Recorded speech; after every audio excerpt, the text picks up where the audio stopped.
What's up, dude? What's up, Jeff? It must be cold. Just a little bit. Yeah. Oh, Jeff, or just, I guess in the interest of health, like I'm starting to feel like a little sick this week. So I might like postpone our walk just 'cause I wouldn't want to get you sick or something. Awesome. Oh, hi guys. Hi, how you doing, Jeff? I'm just not. I've been in this freaking chair for like 6 hours, and I'm Really? going for like 4 or 5 today. So. Oh my. Oh yeah.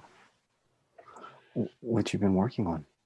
Videos. I got 2 videos, raw content filmed, and then I around 2:15 started walking the walk rather than talking the talk. So I'm editing podcast for the last post that I did.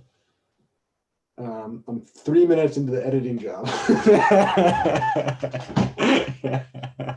So, yeah, but I also recorded it, so that's got to count for something, right? Yeah. For the post on goals? Yeah, I read it like you suggested. Oh, nice.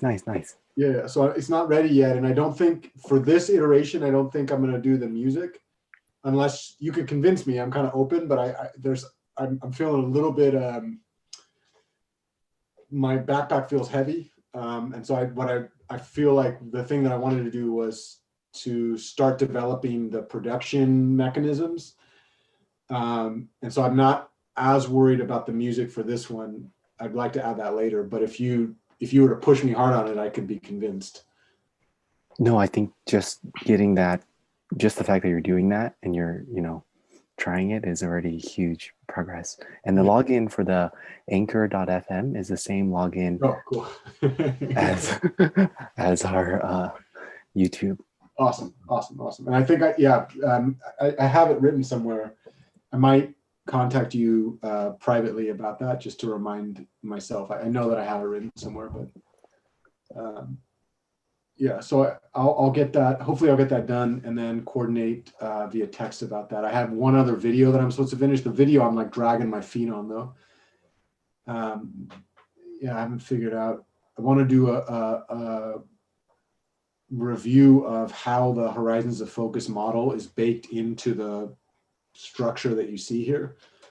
Not you, but just in general, like how I use that model. The model for my goals basically affects the entire organization structure of the room that I'm sitting in right now.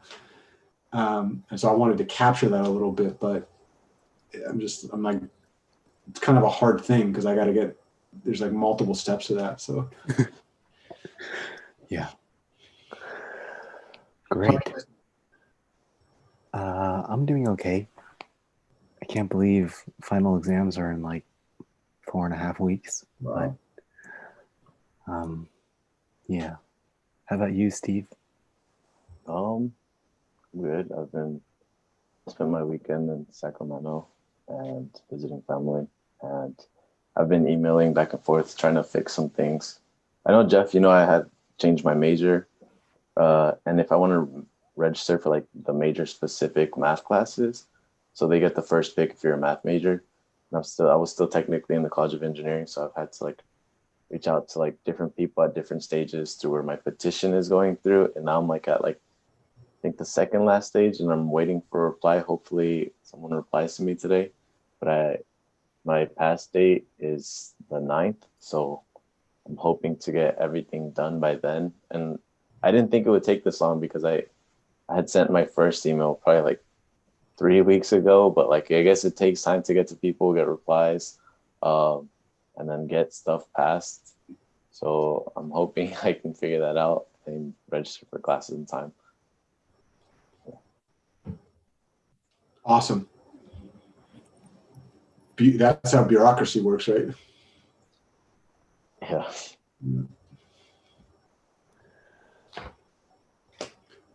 Any other updates from either of you guys? I guess on a positive end, I had a nice office hours with David Taylor today. Cool. And he shared some some pretty strong anecdotes on himself reflecting and realizing that he doesn't get much support in terms of like teaching better. So that's really on the teacher. He shared a funny story of his like first year evaluations. One student wrote like, I really wish my teachers knew how to teach. And then, after he's been teaching, I think over a decade or so, and he's like, there was a lot of insight in that little one phraser that his sentence shared from many, many years ago. So I can see him actively working on finding ways to do better for himself. So hard. That's a policy problem. The moment that a person gets to that stage of consciousness, then we can say policy. Assuming that it sounds like he has an active desire to try to improve. Always, yeah. That's Well, actually one of our, yeah, that's actually one of our agenda items. I thought I've been thinking quite a bit about the plan, act, reflect cycle. Jeff, I'll drop the link. Thank you so much for that. Yeah.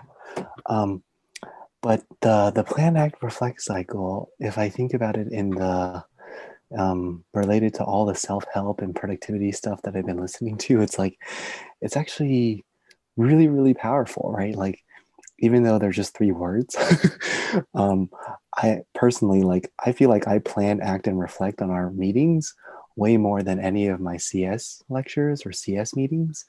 And I think there's a lot to be said there. But before we get into that, maybe we can just do an overview of the agenda points, unless either of you have any more thoughts to share. That sounds good with me. If I wanted to ask Steve about if you had a chance to grab one of those books as a check-in. Oh, I think maybe, did you already have one? Did you already have the Jocelyn Paolini? Oh yeah, I already have it. Awesome. Did you have a chance to start reading?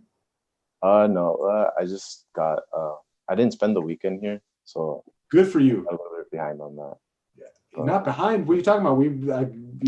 You're ahead. Yeah, the book we're talking about, just for reference, is this one.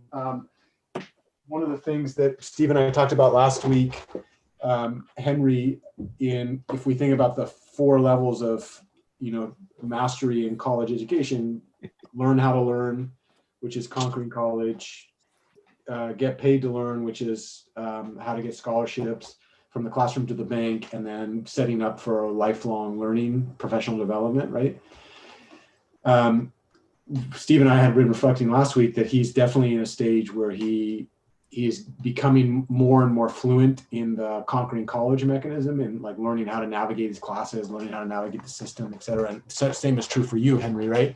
Like, you're still actively doing good exploratory work there, but like, I think Steve is ready, and you are ready as well, like, to move on to the next one. And so, Steve, did you want to share a little bit of the of your kind of framework or what algorithm for that next stage that we talked about at the end there?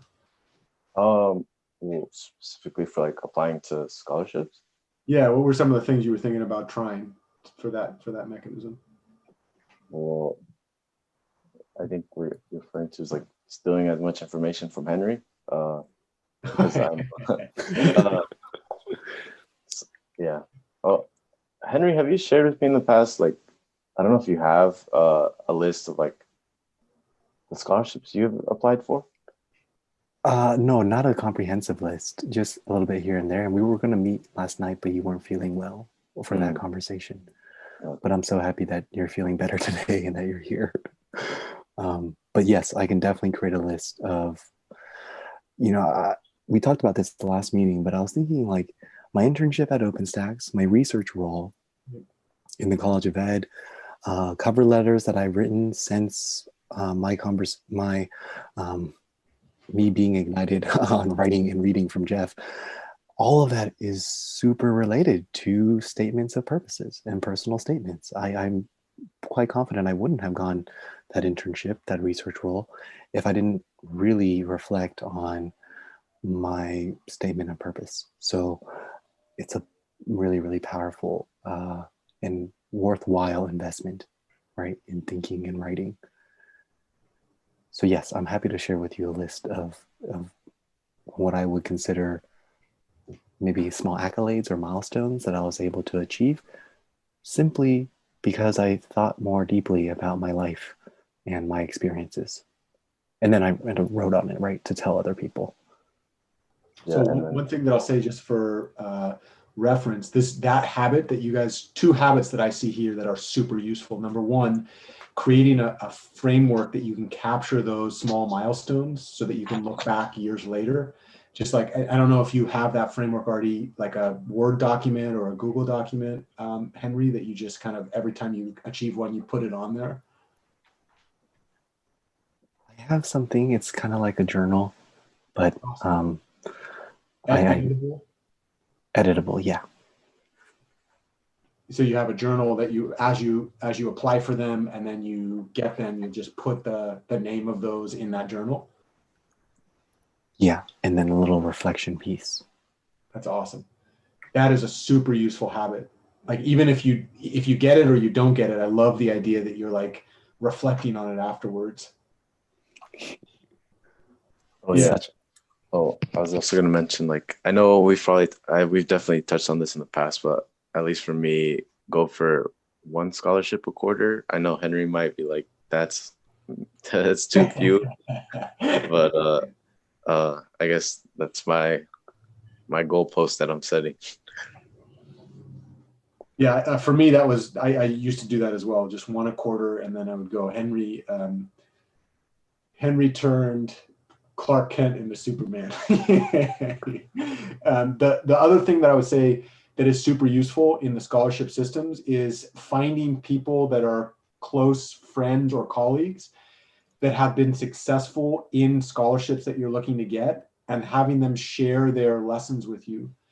The least resource intense version of that is just having them share successful statement of purpose or share successful applications, because they've already written it. It's just a document on their computer. They can send it to you.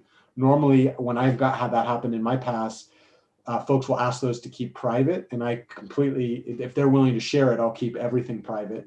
But the idea is that you get insights into that. This book, I actually didn't read this book when I was a student, but I think it's well written anyways. I spent a number of hours reading it myself, and it's by two authors that have a lot of success in this. And I think they actually include different essays and scholarship writing in that book as an example. And the idea is that to kind of have a model to go on instead of going from a blank slate. So the biggest one-time scholarship I ever got, when I was writing some of that work, I knew one of the people that got it either the year before me or 2 years before me. And so I asked that woman if she would share her application, and she was happy to do it because she said to me, like, you need to go for the scholarship. You're perfect for it. And so that was a way that I got that. And so I guess those two habits, like having a capture system by which you can reflect on your learning, whether or not you get it. If you get it, it's nice because you can turn it into a CV or a resume, right? If you don't get it, it's actually really, really nice to be able to like reflect. What were the things you did well? What were the things that were useful? How was this powerful? And then use that for future learning so that when you go for your next scholarship, you can read back like, oh, these are the things I want to change. This was the lesson that I got out of that. And then the second thing is start developing a network of like-minded scholars where you can leverage their work as a way to teach yourself without actually having to burn yourself on the stove, so to speak, right? And that can be people that you actually know, or it can be resources online or through books that you purchase, right? And the challenge that I always pose to myself, and I would pose this, Henry has taken this and run with it, is every dollar that you spend, let that be a dollar you plan to earn back at minimum, right? So, I spent probably $20 on those books over the course of my career, hundreds of thousands of dollars of scholarship and internship money that I earned, right? And so that would be the reason that I say that is it's not always easy to convince yourself that you should be spending money on these books, but I always like to, it's like a bet, right? Like you're literally betting. If I buy this book and then I read it deeply and then I actually implement my plan, I'm betting that I'm going to be strategic enough and gritty enough that at some point it's going to pay off, and it will pay back every cent of the book that I purchased and more, right?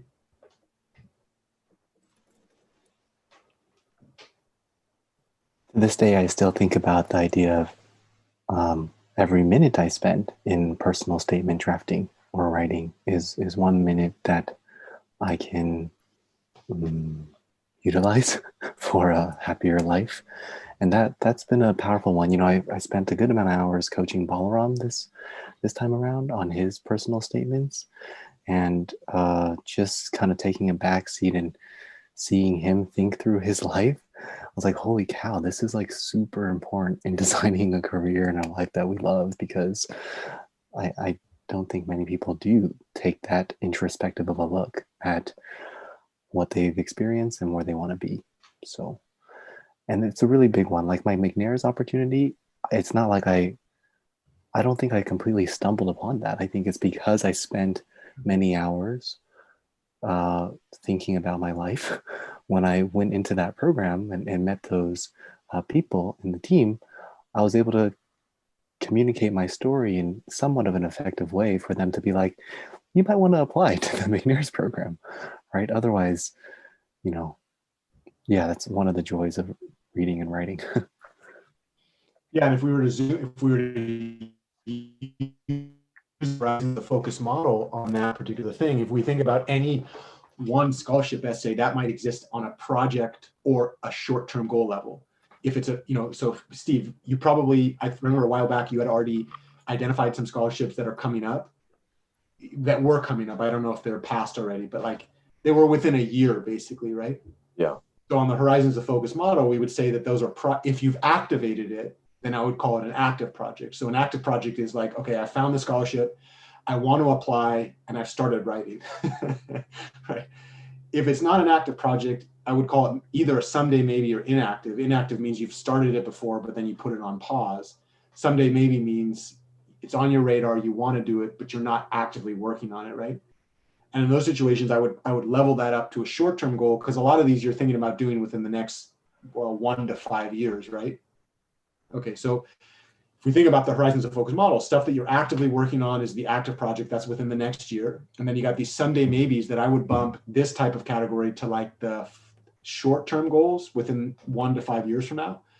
But the funny thing about that, what Henry was just saying is, because we are exposing ourselves to a forum by which we are forced to answer questions about what we want to do, why we want to do it, how that relates to our future, et cetera, it is almost as if we're putting ourselves through experience that we're getting quote unquote credit to start going higher in the Horizons of Focus model, to go to what is our, what are our mid-level goals? What do we want to do in 5 to 15 years? What's our top level goal? What's the one thing when we die in our professional life that we want to say we've done well? What is our vision, value, and purpose? Why do we exist on this earth? What do we believe in, right? And so you remember a few weeks back, we were talking about the student makes the school doesn't make the student. Where in, here's a question. Think about every class that you've ever taken. How many times, count them, has a professor said, what do you want to do in the next 10 to 15 years? Why do you want to do that? Why is it important? And how can I help you achieve those goals?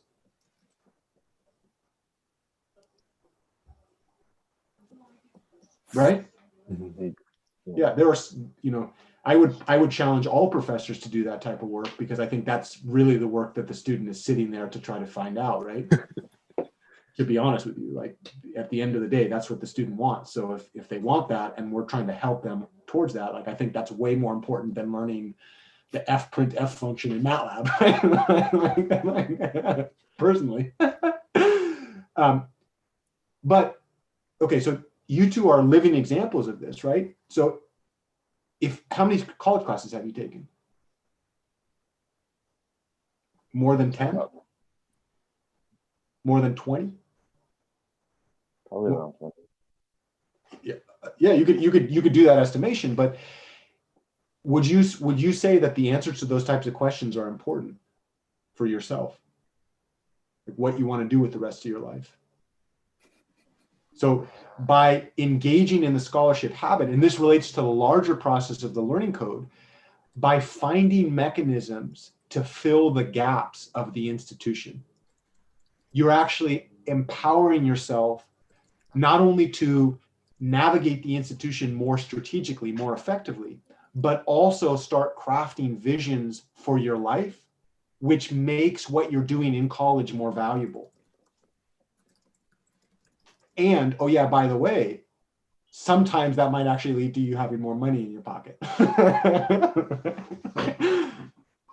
And so that, you know, that habit, the reason that I think that doing well in classes is really important is because it kind of sets the foundation so you can manage all the different priorities on your time, right? Like I think that's a useful strategic mechanism, but this is one of the habits that I think is really foundational as you become a more and more fluent learner, to not only navigate the institution, but really like find mechanisms by which you can be introspective and get credit for it, even when the institution is not invested in those mechanisms, right? And that's part of the process, in your case individually, Steve, and Henry as well, and mine, but also for all people who are interested in leveraging the ideas of the learning code.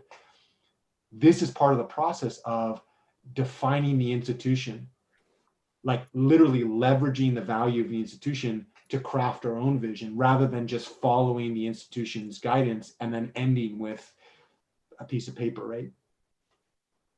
But you said leveraging the value of the institution? Yeah, so here's a claim. It is true that UC Davis, for example, has a ton of valuable scholarships. The challenge, however, though, is that there's nobody that's actively going out and like advertising in classes to say, hey, you should apply for this. And hey, these are the skills that you need. And oh yeah, by the way, when you fail, this is how you should think about it, right? So in other words, like it's up to the student to find that. And I recognize that paradigm, but the challenge there though is that the type of information necessary to make the decision to engage in this is not equal to the type of information provided on a day-to-day basis to the average student, right? Yeah. And so you'll have students like you two, for example. When I look at you two, you guys are super powerful students. But when you walk into an institution, when you walked back when, right?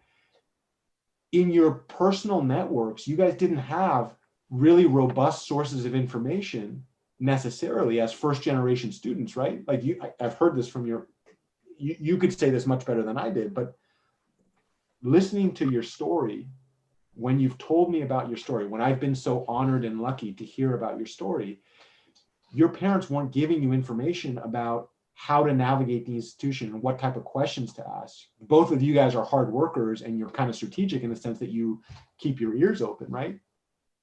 But imagine how many other students are in your same position that they weren't exposed to that and thus never had the chance, right?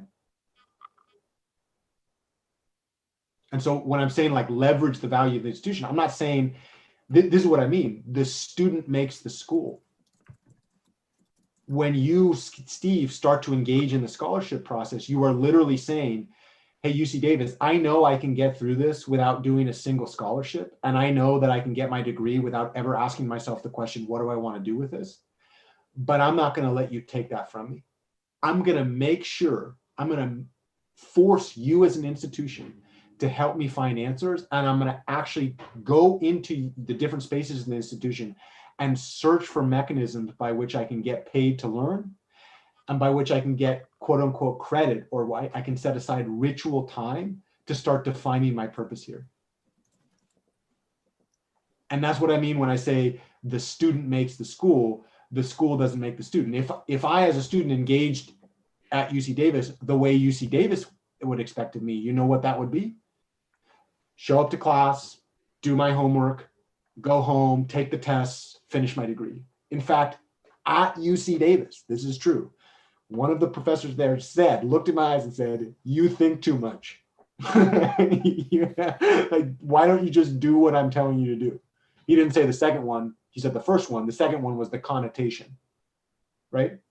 And I thought, while he said that, that's a very privileged thing for somebody that's sitting with tenure, owns a home in the Bay Area, and probably has 6 figures in his bank account at the end of every year, right? And so for me, or for you, or for Henry, does this really, really well as well. Like finding spaces, finding mechanisms that you can pull the levers that exist at that school to make an education for yourself. The student makes the school. The school doesn't make the student. The one case that that's false is a university like DeVry University that is in the business of defrauding students. Right? But if you're at an accredited institution in the United States, and especially one like the ones you guys are at,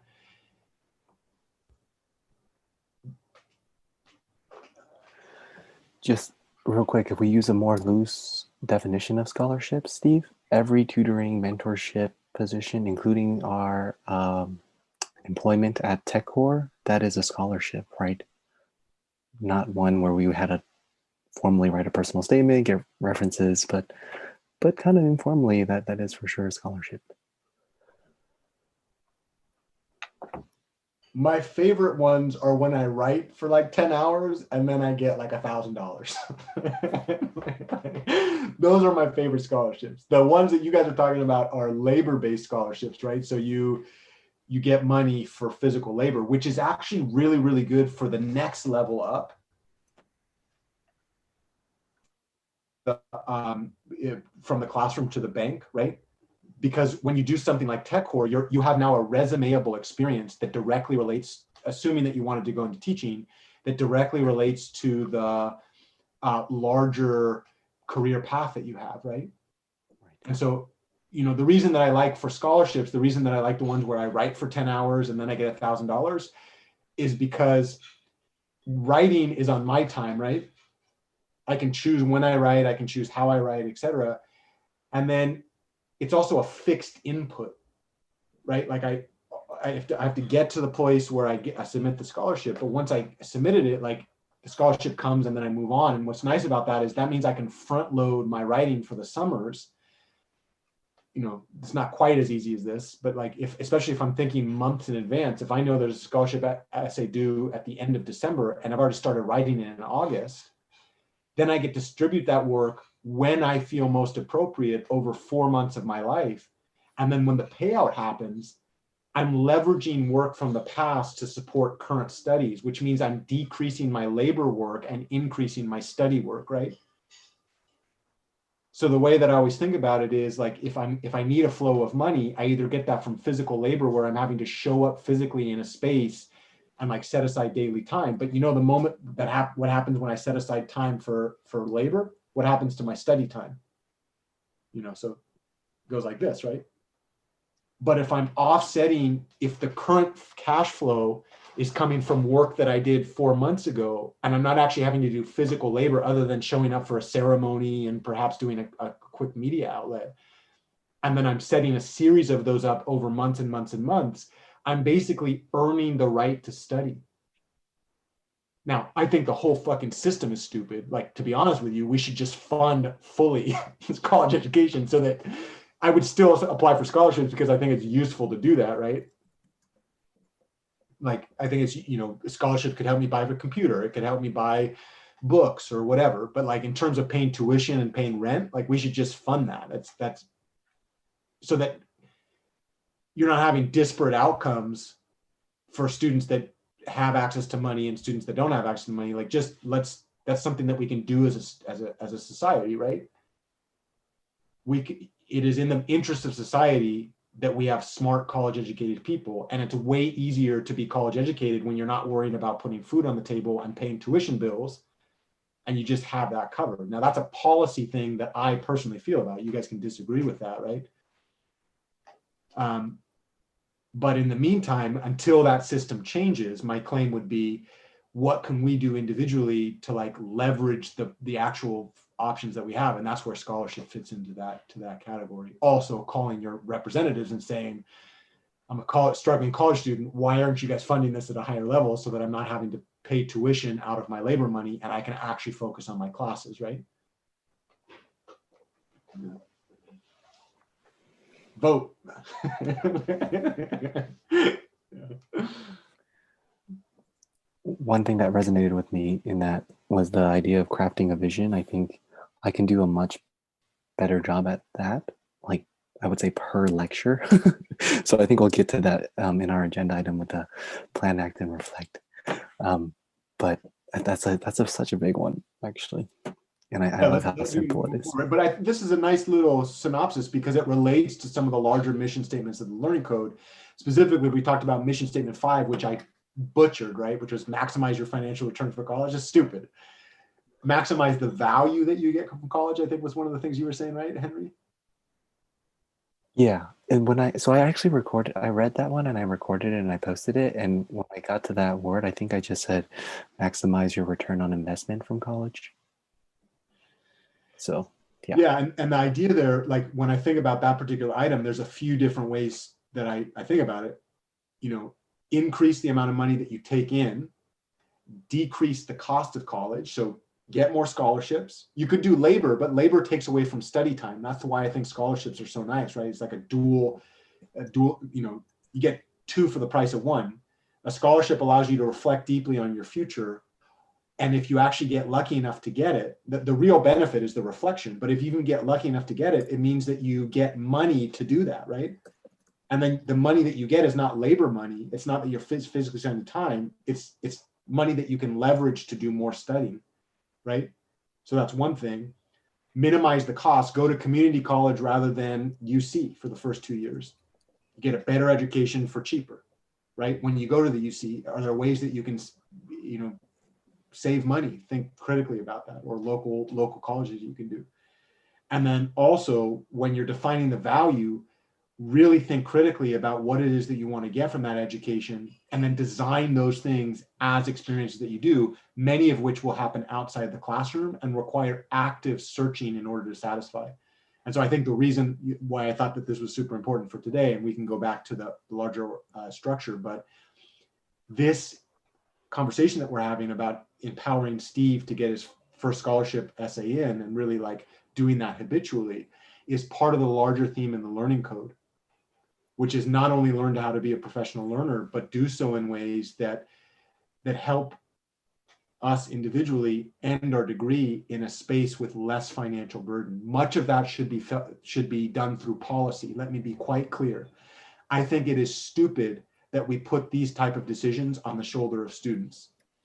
This is, of course, my own personal opinion. There are other people that say government shouldn't be part of my own issues. I need to deal with that. But I have very, very strong feelings about the inequities in our system that lead to disparate outcomes. And I feel that systemically, if we're going to judge everybody by the same metric, then we should provide the same level of support so that a student's mind can focus on the task of learning, not on the task of putting food on the table. Right? But this discussion about how to navigate scholarships is very much aligned with the idea of empowering learners like you guys. And you guys, I should shut up. Like, let me just, in fact, watch me. I'm now. Yeah. No, like, I mean, if we applied this kind of depth of thinking for scholarships to how much we can learn, or how much we can be inspired to learn from our lectures, I think many of us would suffer a little less from the idea of lectures. Okay, so we can do an overview of the agenda, and we definitely don't have to hit all the points on the agenda. Jeff, are you going to stand up for the rest? I need to stand up. My legs are like, can you see me? Yeah. Yeah, we can see you. That's a monitor, right? You have 2 monitors. I have 3 monitors now. It's gorgeous. I see. Okay. So let's see. One thing we might want to talk about is, and this, we can keep an open loop on this, and is how to best organize the topics that we cover from each of our meetings, so that we can actually reference and share the meetings and the timestamps with others, or for ourselves in the future. So I have some ideas on this. Like I can just pretty much compile our meeting notes with timestamps at the bottom into one master document, and that could be a beginning. But so what we can come back to that. Can you, so one of the questions that I have for you on this item, how much processing time does it take to convert? Can you describe the process that preempts this question? Yeah. So during our live meeting, I'll take notes, and in the past, I've taken notes by pretty much transcribing as much as I can whenever you two speak. And then I realized that wasn't really effective. So in the last two meetings that we've had, I've been able to take more maybe concise notes in the actual meeting agenda document. And then I'll have approximate timestamps on it. So the live recording on YouTube, as soon as this meeting ends, it's pretty much published. And then what I'll do is I'll just copy and paste the meeting notes with timestamps into the YouTube description. So it'll be generally around that ballpark. So for example, today at around the 8-minute mark, we began talking about scholarship prep. But as you can tell, I wrote a lot because there was a lot of ideas, right? Frameworks, capturing small milestones, finding people who are close to you and having them share your lessons, etc. All of that. So from like 8 minutes to 27, that's how much was covered. But I think all of it was under this idea of scholarships. So I didn't make another timestamp for it. I think 2 or 3 meetings ago is where I actually cut apart the full meeting into some different sections through Adobe Premiere.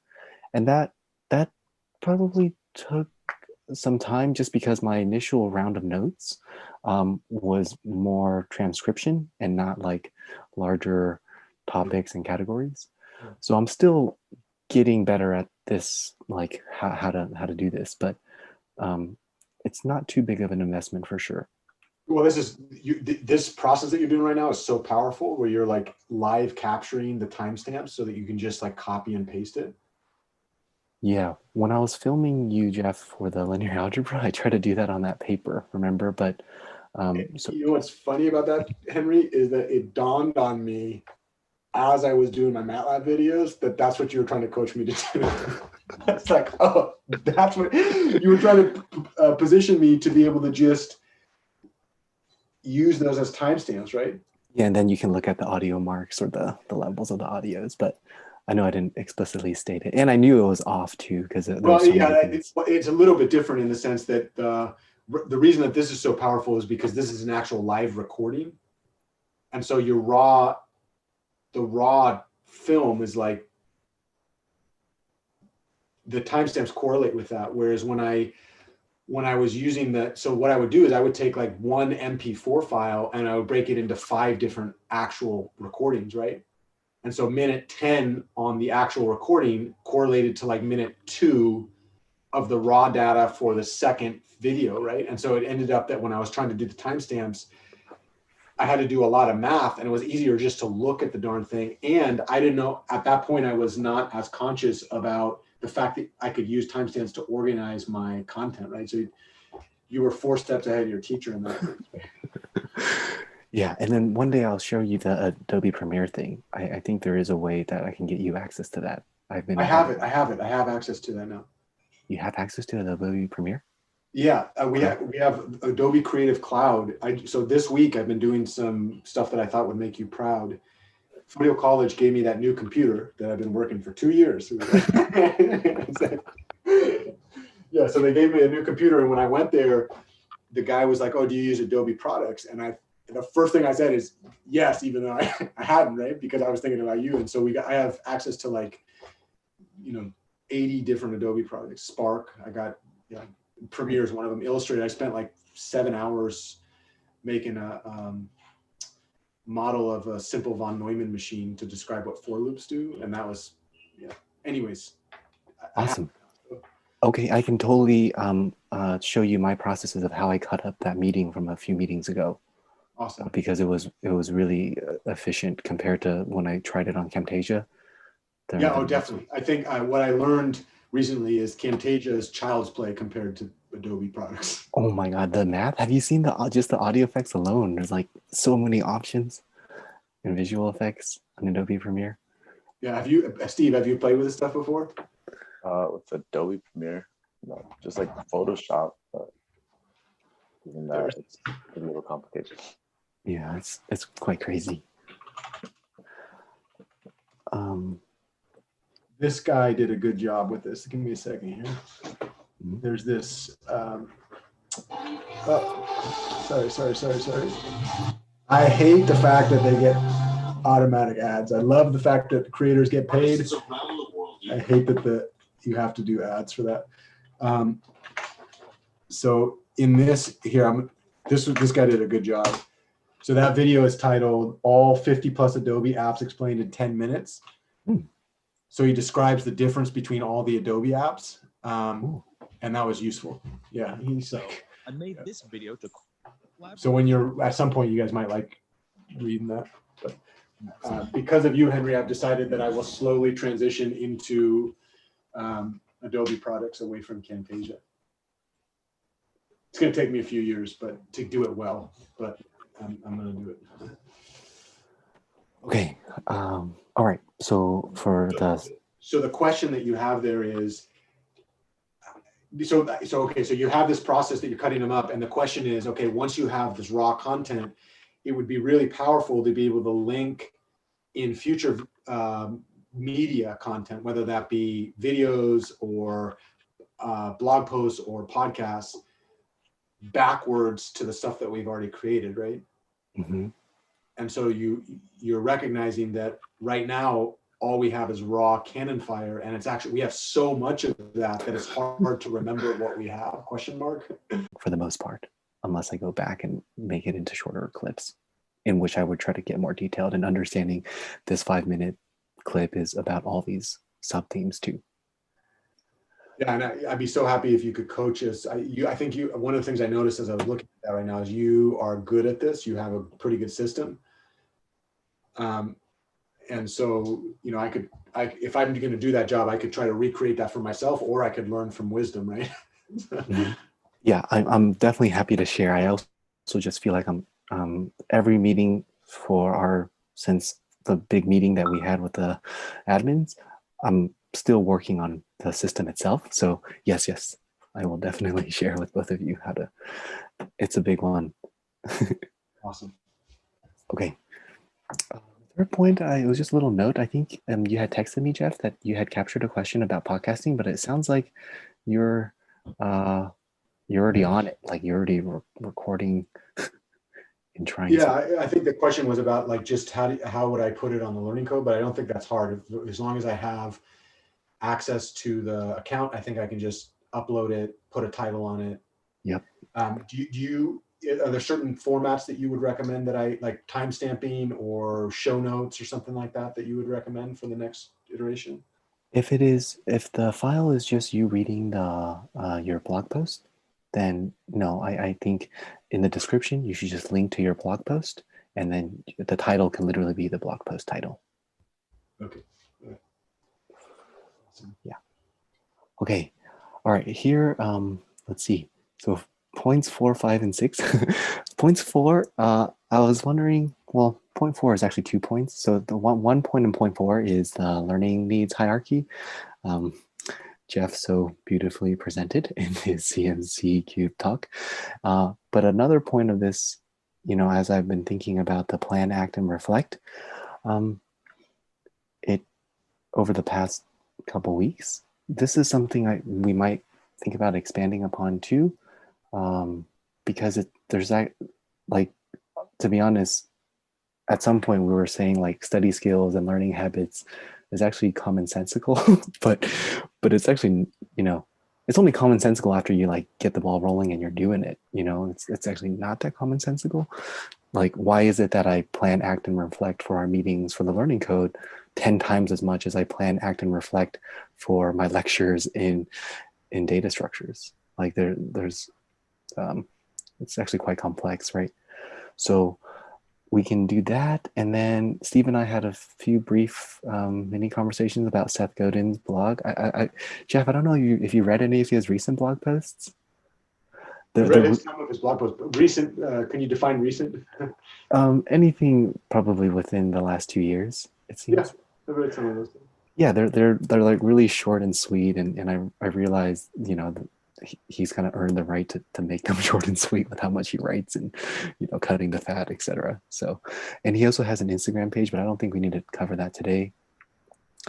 Number 6, just real quick. So this is something that was number 6 was part of my to-do for this week, which was expanding on the question that Jeff had for us from his research is what we hope to achieve through online video. And immediately I feel that the time that we spend in these meetings is really precious, as I've mentioned over and over again. So I think we can really not only, you know, I don't know, rekindle our morale and our spirits in this teaching and learning journey during our meetings, but we can also make some pretty authentic and cool videos that can help others. And we've already been doing that. But since last week, I shared those 7 points, the being catchy, right? Being strategically entertaining, funny, factual, authentic, evidence-based, and shareable. And then I dug a little deeper in thinking about this.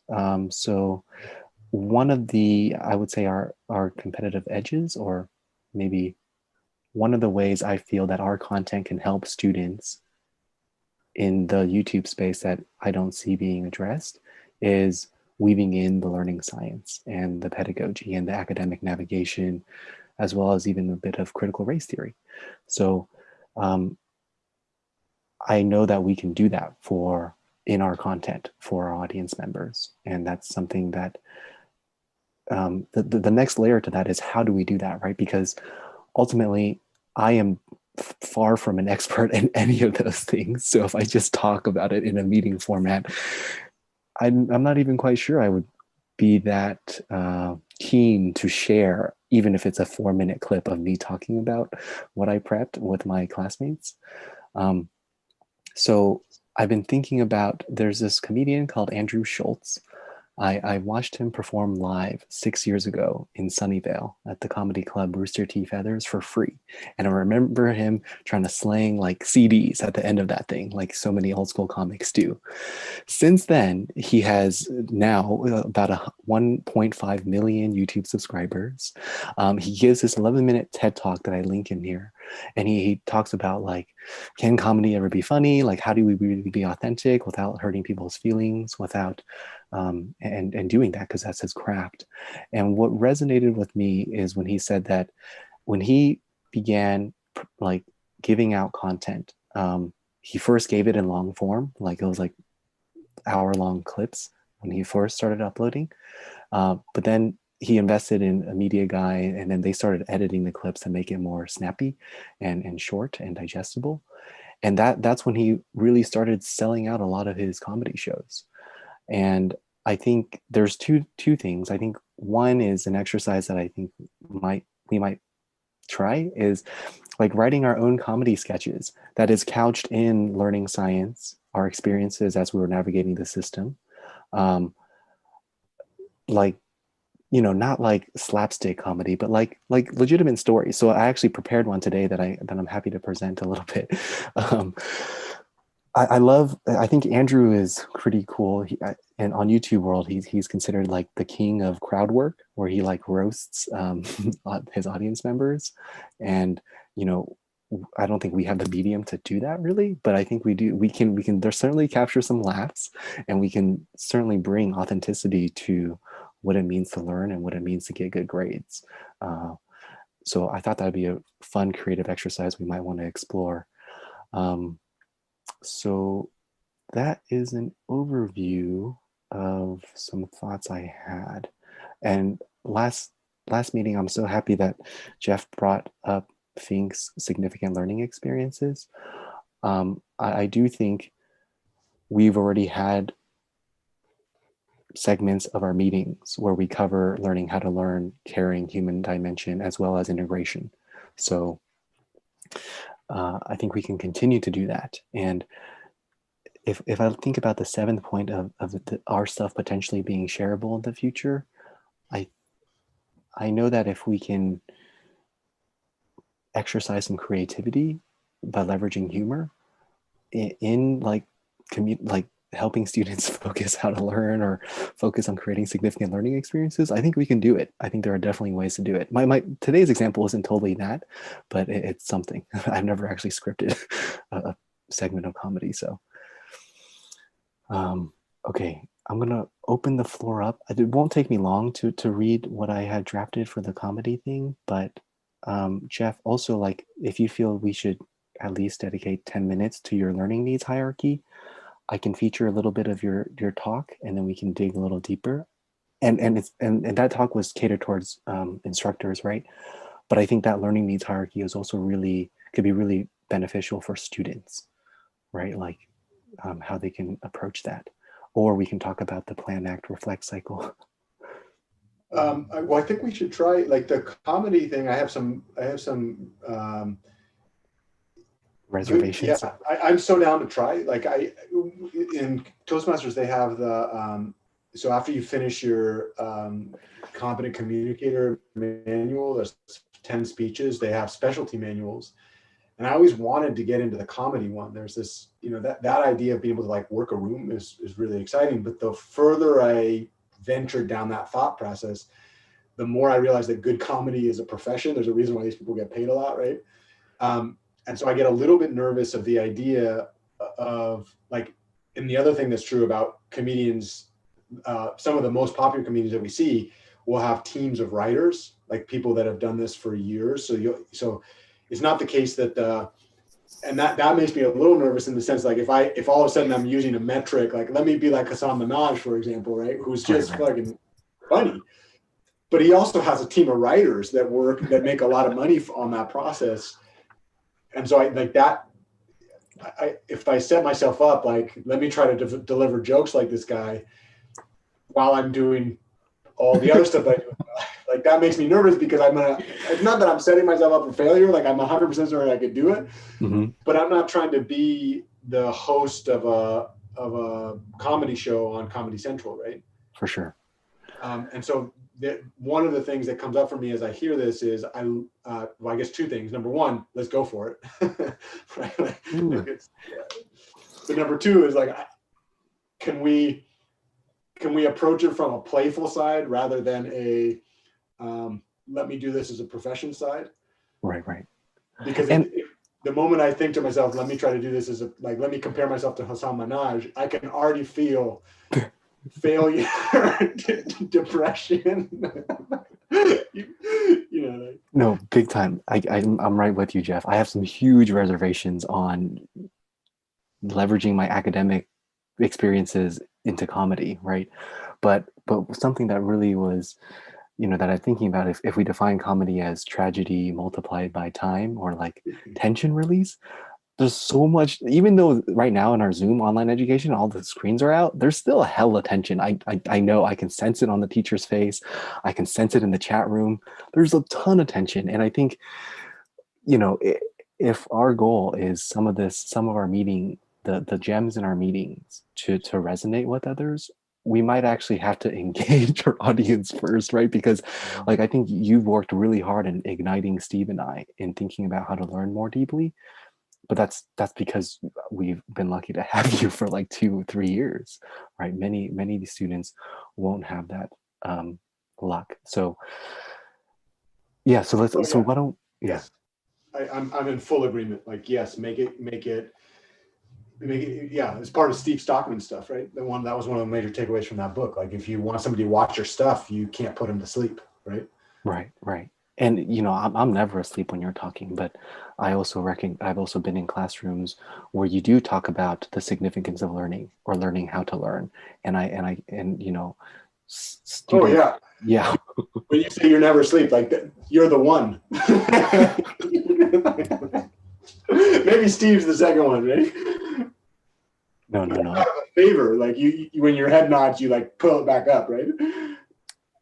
Like even if the goal was like to help students think about learning how to learn, we might leverage comedy in positioning them to then think deeply about that. Yes. And you know, you don't have the full luxury to do that because you're freaking tasked to talk about Green's theorem and Maxwell's theorem, but we have all the freedom that we have in these meetings, so we should stretch. So from that standpoint, like, yes, let's play. And the fact of the matter is, like, in my personal life, I'm actually kind of a joker. Like, I'm constantly sarcastic and etc. But because I have a position of power, if I come into the classroom and start being like, "Oh, that was a nice try," you know, like, I tend not to, yeah. But and from the standpoint of making it engaging, yeah, I'm so down. Yeah, and you know, I know another reason why you actually don't tap into your full sense of humor, Jeff, for when you're teaching is something that we touched on in the past, which is you recognize you are not the ones holding the full degree into the hands of your students, right? Meaning to say they're gonna that term is gonna end and they're gonna be dropped into Park Lee's classroom or David Taylor's classroom. And as much fun as you would like to have with your students, as much as you would like to experiment with your students, ultimately you have to not only cover the syllabus, but prepare them for those settings. But I think with our YouTube space, we can empathize with those students and the fact that the settings of where they're going to be dropped in and what they're going through right now, and then, you know, kind of like turn that focus into learning how to learn, for example.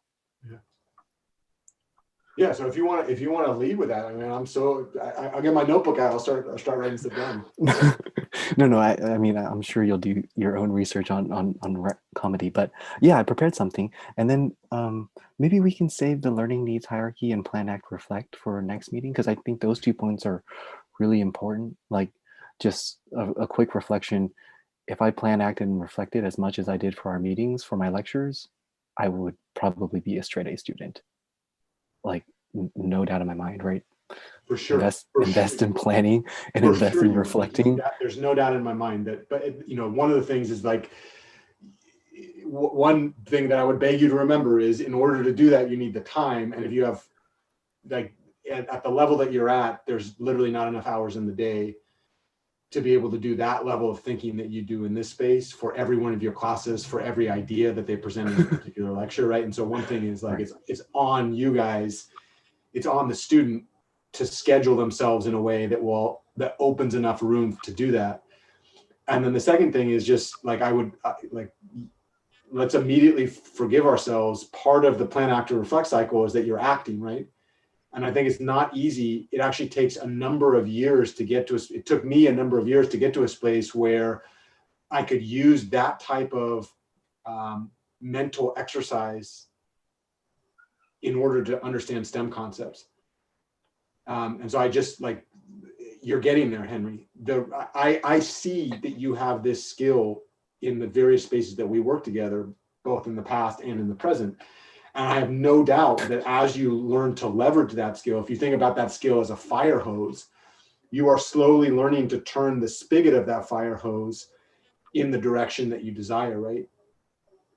Like, one of the reasons it's been so easy to do it in this space, I think, is because this space is a little bit more tangible from the stand, like, there's a lower barrier to entry to this knowledge to be able to, I think that you've experienced a lower barrier to entry to be able to apply this knowledge in your daily life, which means that it's a lot easier to convince yourself why you should continue to put pressure on that thing, right? Whereas in computer science, the way that we structure that field is so abstract that it's often painful to turn the focus on, right? And so it takes a lot, for me, it took a lot longer in mathematics to figure out, oh, this is actually something I do want to turn this, right? Yeah, and that note on boredom was a big one too, right? But yeah, if we simplified plan, act, and reflect as act as the actual lecture, like attending lecture, like we're acting there, right? Like, because we're at lecture, the plan might be the preview, the reflect might be the review, right? Or the lecture rewrites, and it's yeah. Anyways, okay. Yeah. So we can table that. I feel let's before you start, should we check in with Steve? Because we haven't heard from him for a bit. Yeah. Actually wanted to talk about the comedy part, but you guys had some great things to say, so I didn't want to interrupt. Yeah, when I first read the bullet point, I was like, comedy, I don't know if I could integrate that, but I think now that you've explained it a bit more, I think it does kind of excite me to think about trying to incorporate that in. And I know for me, because I'm writing a blog piece on priming for lectures, so kind of like studying beforehand to make the most of their lecture while you're in the class itself. And I mean, I feel not that it's a boring blog piece, but like for me, I guess it's kind of exciting because like I've had so many problems with that, and like I failed so many times. But like I can think of the failures that are kind of funny sometimes, just because of like all the things that you just don't expect, and you just get buried alive with so many things. And I think trying to incorporate that past history and like a storytelling element rather than just like, because I think, or the way I've written it so far is like what I'm planning to do next, but I'm not talking about all those failures I went through. So I don't know if I'll do that yet, but like I think I keep in mind that as I'm writing my next pieces, that kind of story element. Maybe in the future, like it could even be like a sketch or something. I think that's really great. And then also for Jeff, like I think it's nice that, or I think we could, easily start weaving that in, but we shouldn't expect to be like Dave Chappelle or something. Uh, yeah. And I mean, even for Zoom, I know some professors are like kind of, or even if the professor is not monotone, and sometimes it's just hard to just be active, especially when everyone is just a little screen on the class. But one of my professors at Davis, I don't know if you know him, his name is Ben Morris.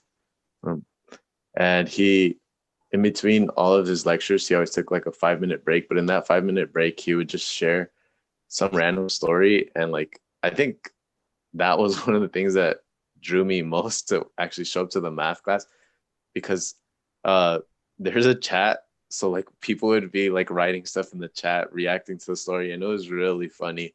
And like, if you didn't attend the lecture, you couldn't reply with a witty joke yourself. So it was just very engaging. And like, it made me look forward to going to the math class a lot, even if that content was really hard.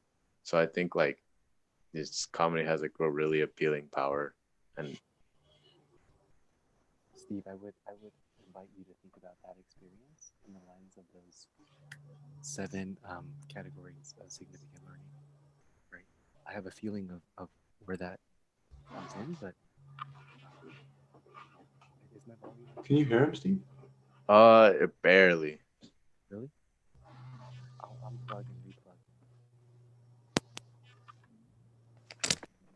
Yeah, and from that experience, I was gonna say, like, you kind of just learn like, oh, your professor is a human being too, with like awkward and funny interactions. Like I remember one of them like vividly right now was like he went to Berkeley a long time ago when like email was still coming out, and he was saying like it was like when all the usernames weren't taken, so like he could just be like Ben at whatever it was, and he had emailed this one girl in his class who thought he was cute, or who he thought was cute, and then she was saying that like her email was broken and anything, but like it was like the most obvious thing. She just didn't want to email him back, and like it just made him a human, but like he didn't realize it at the time. But like I don't know, it gives that human element to the education, and it's not as intimidating. Like, oh, this is some PhD math professor. It's like, oh, this is a guy who's been rejected. He's done a bunch of like funny life experiences. Like he's just like us. Is my mic better now? Yeah. Is my microphone better? Little, Not really. if you bring it really close to your mouth, maybe Is it better now? it's doable. Maybe I'll switch my headphones. Okay.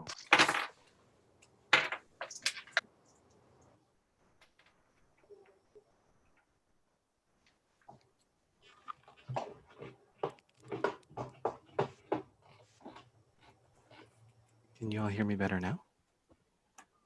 Can you hear me better now? Hello, A hello. little bit, yeah. It's still a lot less than it was before. I don't know. It's still a lot less. Maybe his internet connection This is better. This is better. is better. Okay. Um, I'm glad this is you're willing to explore, Steve. Trust me, I have huge reservations on doing comedy, and I've never done comedy, so I think having a sense of humor. I'm gonna roll at 4 because I got the next one, but go for it. Get started. Okay. I'm just gonna read what I had written. Okay. Yeah. Okay. All right. Just yesterday in my operating systems class that has been crushing me all semester long, my professor shared this reflection that really had me taken away.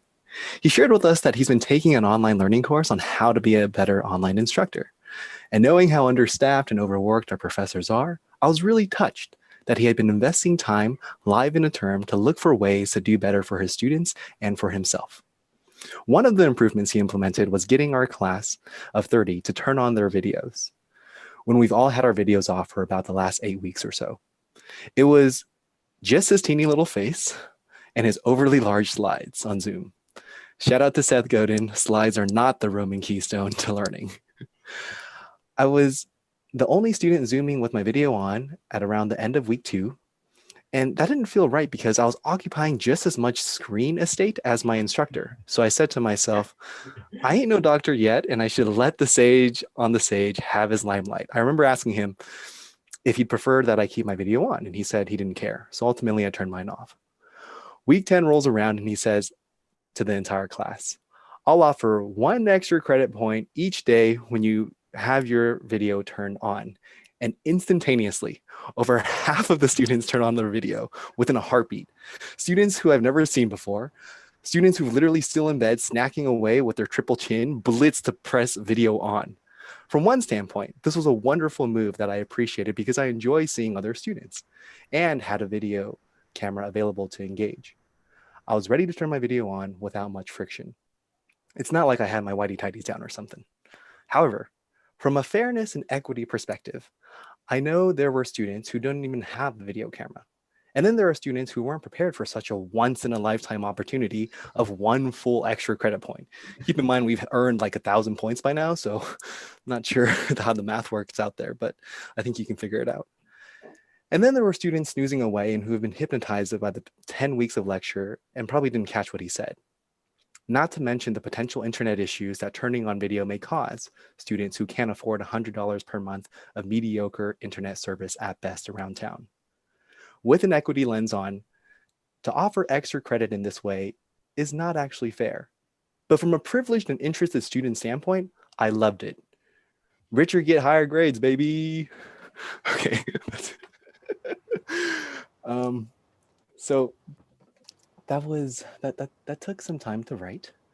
As far as the takeaways for if I think of my audience as college students, one is I might like if this was in a live meeting, if this was like scheduled in, we can actually reflect on like what students can do to position themselves so that not only are they just more engaged in lecture, but like we can even go off and like segment into plan, act, and reflect, to be honest, right? So the next time, is there anything they can do to prepare a video camera to be turned on, et cetera, et cetera. So I think something like that, probably in a shorter version, could be a good, like catchy way of doing a tight lead or a hook for our content. I love it. For me, the funniest line in that whole thing was thinking about you and the professor sharing equal. That's awesome. Yeah, I like it. I like the idea. Learning to. Did you guys watch that TED Talk by Sir Robert? The guy. It was a while ago on creativity and learning. Learn creativity. So. TED Talk. The one that you know that one. Mm-hmm. He was funny. I mean, he's like belly laughing funny. If you haven't seen that one yet, Steve, I would highly recommend it. What was his name? Sir Robert? Ken Robinson. Ken Robinson, yeah. He died recently. Oh, really? But guys, I think we have so much insider information as far as like the tension and the tragedy that be in our classrooms that many, like for sure hella comics don't have, right? But ultimately, if our end goal is not just to have our audience members smile, but to learn more deeply, this is, I think if we can, begin exercising this to add into our arsenal of catchy leads, right? Or tight leads, or just to like feel like it's okay to share, right? To bring some life into the struggles that students are facing. It's fundamentally different than just talking about, let's say, the plan, act, and reflect cycle, right? If we compare both. Yeah, I'll kind of end my contribution because I got to roll pretty soon. But one thing that I've thought a lot about is the target of comedy. So when I was younger, I used to look into like the anatomy of a joke, and there's always that contradiction that happens in the joke, right? Like it's almost in judo we used to call it kazushi. So if I want to throw you, one of the ways that I throw is that I will get you off of your balance. So there's like 3 steps to the throw, right? There's the beginning, the middle, and the end. And the beginning is always called the kazushi, like get you off of your balance. And then the execution, the middle one, is I take advantage of that disbalance, and I feel like a joke. And then the third step is to actually finish the throw, like the conclusion. In a joke, what I remember reading about when I was younger was the idea that you're basically doing the same thing to the audience, right? Like you're setting them up, and then you're like you contradict you, yeah, right? Mm-hmm. And there's usually a target of that. Like the one when I used to think about, like there's usually a target at which you are aiming that contradiction. And in that way, humor can be a kind of a social rebuke, right? Like you can use humor to really like sting. And one of the questions that I've always had is, if we think about the tension in classes, so much of the tension has to do with power hierarchies. It has to do with the fact that the people that are holding the keys to the kingdom are not sharing their power responsibility equally, right? And so there's a lot of like, and so, as you were speaking, that one of the reasons that I think that was so funny is because you were like that's a power hierarchy, right? Yeah. And so I'm with you on that. And I think the thing that I always find really challenging is how do I write content that, because you're like setting up a story with the intent of causing mental friction that gets released as laughter, right? Mm-hmm. So I guess I'll leave that as an open question. I love the creativity, the exercise in creativity here. I think it's a great idea. Yeah, I think for me to be able to share with my friends videos on learning, I think we cinematography is one thing, animation is one thing, but one fun exercise is infusing comedy. Okay, Jeff. We could just tell them if they have problems sleeping, like do you ever struggle with sleep? Plan, act, and reflect is here for you. Awesome. All right. I'll see you guys next week. Okay. Bye, Jeff. All right. Bye. I'll be in contact via text about getting that file ready as I have it. Okay. All right. See you. Be well, Steve. And you too, Henry. Bye. Thanks. Steve? Yeah. Okay. You want to do like a 5-minute debrief? Sure. I mean, I think the comedy team is really good. Like now I kind of want to look into like setting things up and preparing them. It's just, it's like a different approach to, like, especially if we want to learn or just put information out there, building an audience. Like, I think it's something important to know. It's hella important, dude. I mean, I would say it falls in. So if you look at the 1 through 7, right? I'm not sure if you're still on it.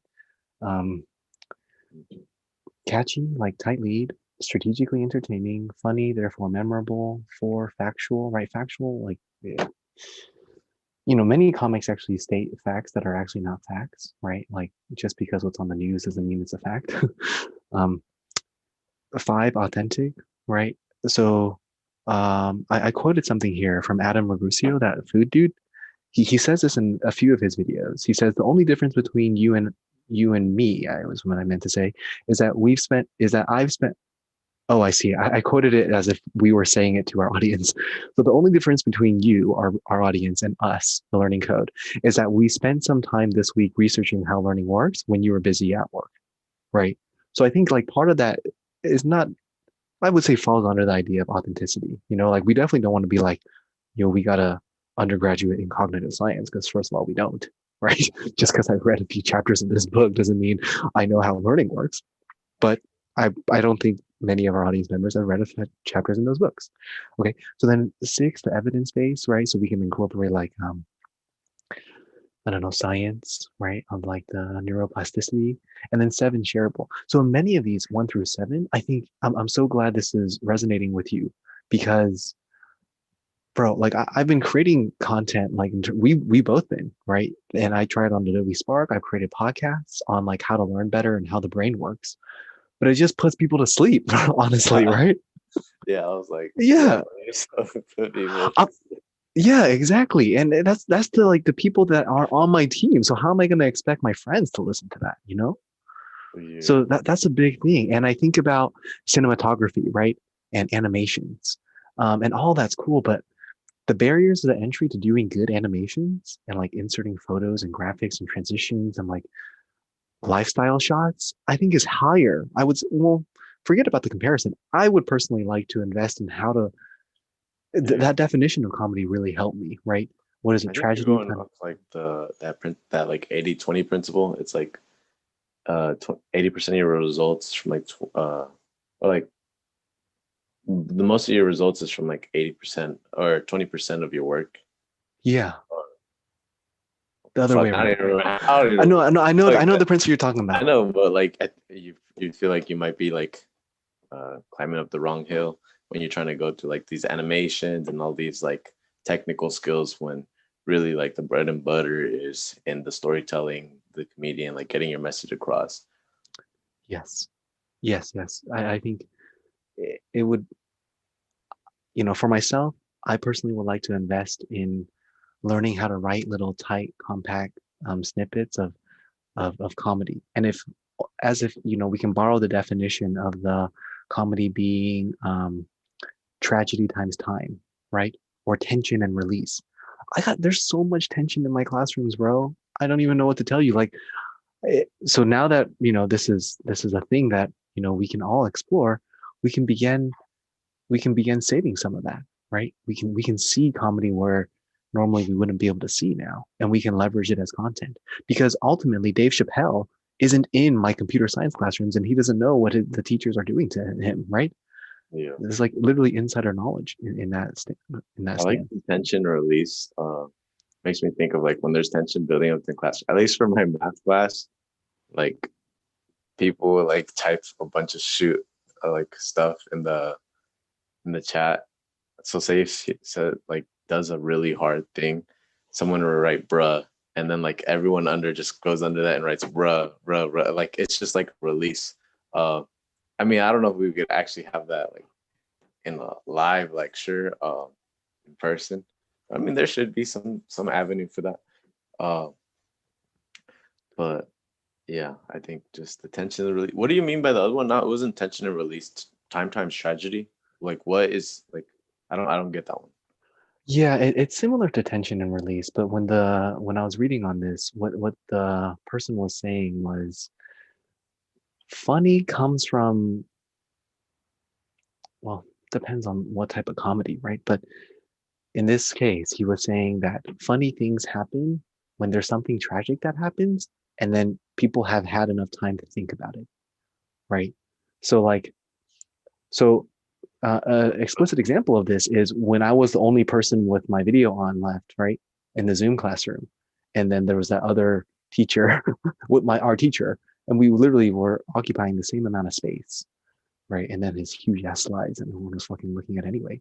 Um, at the live moment, I don't think I thought that was funny. Like I thought that was like, it just felt a little bit strange, right? But it took some time for me to realize, holy shit, this is like, I have just as much like power if I were to turn my mic on, you know, like it's weird. So Oh, so kind of like a retrospective look. Like yeah, Mm. Yeah, and you know, you could use that formula. So whenever you hear something over the next week that's funny or comical or humorous, you can think about it in this formula if you want, and see if it fits or doesn't fit. And to be honest, we can create our own formula and definition of comedy, right? We're just borrowing some right now: tension and release, tragedy and time. But as far as like really like me, like, because I've edited our videos, right? I've cut them up. They're in short segments, they're in long segments, they're in medium-sized segments, but it's still like, and I've tested it. I've shared it with my friends, like my close friends. I've been testing it for a year. Do you think we should try to apply that to our blog posts? Because I feel like, or at least for me, like I've seen your guys' blog posts and I try to kind of model that, but mine are definitely not as long. But like it's hard for me to read a, a long blog post. Yeah. It's like really difficult for me. Whereas like Mhm. Seth Godin's like his like I mean His- some of them are like medium-ish, but a lot of them are like on the shorter side. And I'm like, huh. yeah. Like I even have one of his books and it's like 60 pages long, which is like super short compared to every other book. Yeah, and ultimately, I can hear Jeff saying like we want to be able to equip students with deep reading cognitive ability, right? Like think about if your math textbook was of that caliber. There's no way it's gonna be really Yeah, hard for you, right? Um, yeah, and I get that. But as far as our stage right now, yes, we need to be modeling what Andrew Schultz is doing in his comedy and what Seth Godin is doing in his blog. Because I can't tell you how many times I forwarded my blog, not even the longer ones, just the average length ones that I've written and published to my friends, and they like to my actual friends, right? And maybe because they're my friends, they're super honest with me. They're like, bro, I'm not gonna read that shit. It's fucking long. And it's like I get it because we've been trained, you know, from social media, etc. Like we don't got the time to read that shit. You know what I mean? Like I already got enough shit to read. You got my teacher's lectures to read, my reading homework to read. Why yeah. am I gonna, you know? Like I recognize like for Andrew shows like the way his media person has fucking shoot I shouldn't be cussing. His person has been putting stuff out on YouTube because it's like you you just see a bunch of like I remember like it wasn't this year because he's pretty big now, but like a year and a half ago or maybe a year ago, he was really blowing up, and I would see his things like a minute and 30 seconds of one of his clips, like just setting up the joke and then just like knocking it out, and it was like super funny. Yeah. And just a whole bunch of them, like a minute 30, 2 minutes, 3 minutes. We didn't really go past like 4 minutes, and like it's like, oh, I can click that. That's a short video. That's a short. But if you put his Yeah. whole set on there, like I don't know if I would watch that. Yeah. Unless you're like a diehard fan already, right? Or Yeah, unless you see unless him in like person. at that point, you might as well just go to the show. Yeah. No, but yes, I've followed Andrew ever since I saw him because actually that's not true. I saw him, I thought he was good. His skit that he performed in Sunnyvale, I'm pretty sure the entire time he was just roasting people. So he was doing crowd work the entire like 90 minutes, right? So that was something new. I wasn't expecting that because that's new to me, you know? But my favorite clips of him, and I've watched, I would say, pretty much every single one of his YouTube videos. But my favorite clips are the ones where he does crowd work. And then he also has a series, Life with Andrew or something like that, where he goes travel because he does tours, right, domestically or internationally, where he'll film like some lifestyle stuff, so like some food stuff, some like nature stuff, I don't know, adventure touristy stuff. And I've watched all of those, and I obviously spend way too much time on YouTube, but for us, I think we got to stretch, right? We got to stretch to reach, because otherwise I don't care how well I present this thing on YouTube. If these aren't like my students, you know, and this is not built into the curriculum, they're not going to listen to me talk about this stuff. Oh, facts, facts. You know, so for sure, yes, let's leverage comedy, and we all, like, I would say our competitive advantage is we're in these classrooms. We're like still living through this pain and this tension, right? Yeah, So we can highlight it, and we can, like, the example I drew today was just the Zoom dynamic. It's like it just felt weird, right? yeah, But I have many. There's so many like deadlines, like weird ass parts in the lecture that no one is understands. Like endless content that if I, you know, capture and really think about, I think we can make our audience laugh. And as soon as we have them laughing, I'm not saying we're going to do immediate catch 22 and be like, okay, now let's talk about the science of how your brain works. But we need the pool first, right? We need to lead them in, because right now when I'm forwarding my blog post, it's just not even getting read by my friends, my own friends, let alone, right? yeah. Yeah. So I guess it's kind of like for like babies, you know how like they kind of don't like, or even little kids, like they don't like vegetables and whatnot. So you kind of like hide it in the mashed potatoes or in the rice, kind of just slowly put it in there. Because I think if you try to lead with just a spoonful of vegetables, they're like, nah, not for me. Yeah, immediately, right? Immediately. And I think there's, you know, another really powerful part if we can get our comedy segments. I have no doubt we can get them to like anywhere from 45 seconds to about 2 minutes. That stuff is hella shareable on across multiple platforms and mediums, right? And I would imagine a huge percent is not interested in learning how to learn, right? But at least we got their attention, and at least we are also producing content in writing and in media that is around learning how to learn and system transform navigation, right? So at least that's there for them, you know. But right now, we're not going to get any of the group. We're not going to get that group that's needing that information, and we're not going to get the group that doesn't even know who we are, right? So yes, this is so cool that I can see that you literally get it, you know. So that's so cool to see. Yeah. And I didn't know you were also a fan of Andrew. But yeah, I've seen a lot of his stuff. Him, what's that Indian dude he's always rocking with? Akash Singh. Akash Singh. Yeah, yeah, Him, Dave Chappelle, but yeah, Bill Burr. that's But dope. yeah, I think there's a big like opportunity there that hasn't been tapped into, you know. Yeah, I mean, you've seen what I've experimented, right? Like recently, I read my blog posts. I read a few of Jeff's blog posts and published on our podcast, and I'm just thinking like I'm not saying these mediums are saturated, and I'm not even worried about that because if we're worried about that, then like companies like Google and Facebook wouldn't exist because technically there were search engines and freaking social media channels before they came in anyway, right? Yeah, So I'm not. We don't need to be worried to be like first to market and how saturated this is. Ultimately, if we just create, if we just transform or help 10 students like really well, we're golden because those people are going to be not only our diehard fans, but they're going to really like advocate for us, you know. So that's where our focus needs to be. But right now, with the way the content is going, uh, and like you know, turning these meetings into content pieces, I think we can stretch and be yeah. creative. I guess one way to put that is like, well, we want to put good information out there, and then we want our information to, or our content to resonate deeply, and that doesn't mean like population wise, like how many people, but like the people that it does resonate with, like they get a great experience from it, whether it's some tips that they're gonna personally include into their own thing or some laughs that they get. But yeah, so it doesn't necessarily have to be a lot of people, just to resonate deep, you know. Yep. Yeah. I would say it's a bad move to try to target a lot, but since we're so early, I mean, I say that, but I think we're also not that early. Like we've been thinking about this for a good year now, right? And I've been thinking about how to turn our meetings into content for over a year, to be honest. Ever since before Zoom was ever a thing, I was already thinking about, hey, how can we leverage the voice of a really student-centered professor who's obviously hella knowledgeable, not just about math, and hella caring, to bring others up. So I've been thinking about this for a while. So I think let's not belittle the progress that we've made, right? And the thought that went into this thing called the learning code now, right? Yeah. So now I think we can try to make some moves, you know? Okay. Anyways, on that note, I am happy that you are also willing to explore this idea of incorporating comedy, right? I need to look up some YouTube videos on how to be funny, I guess.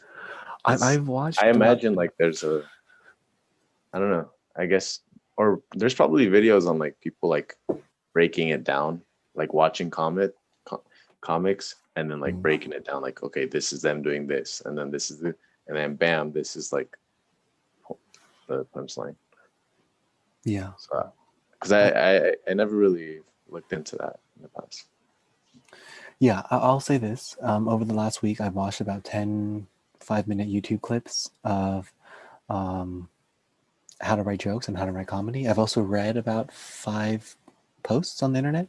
I would say I gained a little bit more from the reading in this topic because there's not a lot on YouTube that I found. And if you find good ones, please forward them.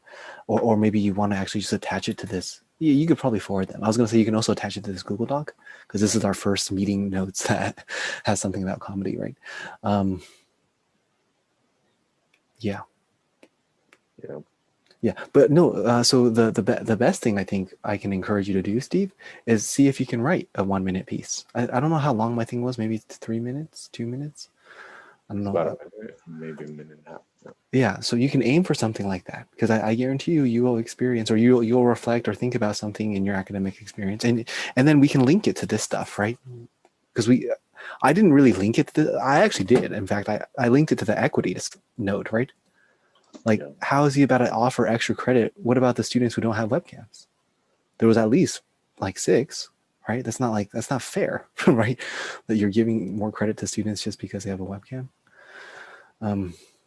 So I did link it to I guess the equity note. But anyways, I think so. What I would encourage you to do for our next meeting is see if you can prepare something like this, a little comedy sketch for yourself, and you can present it, and we can do feedback. All right. That's Sure. exciting, right? That's like creative Gotta writing. be, you gotta be funny in front of other people. Oh man, that's hard. No, but this is important, Steve. Like I've been Nah, thinking. yeah. Yeah, no, but think about this, Steve. Imagine if I just recorded what I just read to you, like in solitude by myself, and uploaded it. It wouldn't hit. You know what I mean? It's not gonna really hit. Like the fact that you two are available and engaged and listening. That's why Andrew's stuff with crowd work works, right? Like I'm not working you two, but at least other audience members, I would imagine, are also interested in how you're perceiving the joke, right? That's why comics say, like, how do we capture the laughs? When they Yeah. perform in outside venues, that's a fundamentally different thing than a small club, right?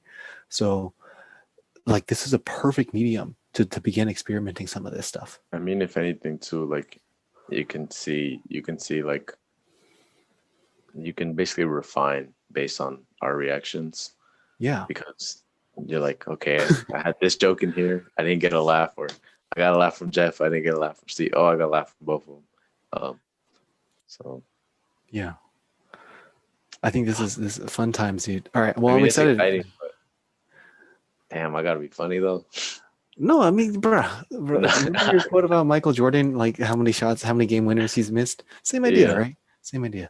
I mean, come on, this is a perfect opportunity for you to leverage what the hell you know about learning, Steve, and set realistic expectations.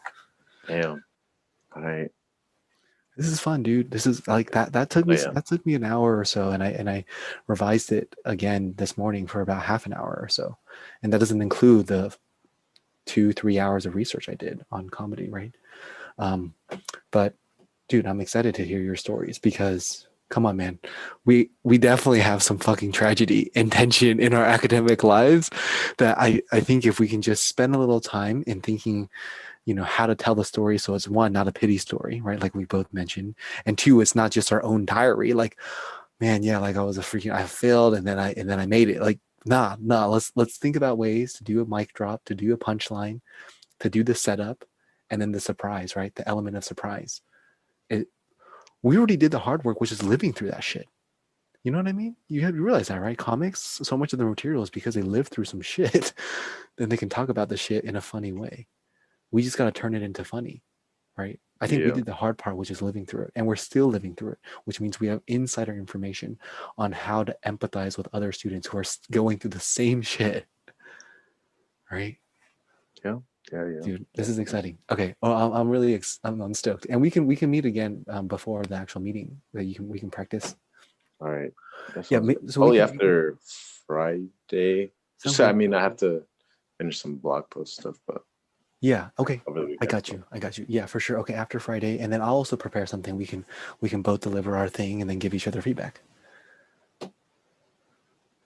This is fun, right? Yeah. I mean, Zoom comedy is definitely not the same as live in-person comedy, but hey, I've spent hundreds of hours watching comics on YouTube, and they're not on Zoom, but that's content, right? It's video. Yeah. Yeah. Mhm. Okay, my class starts in 8 minutes. look.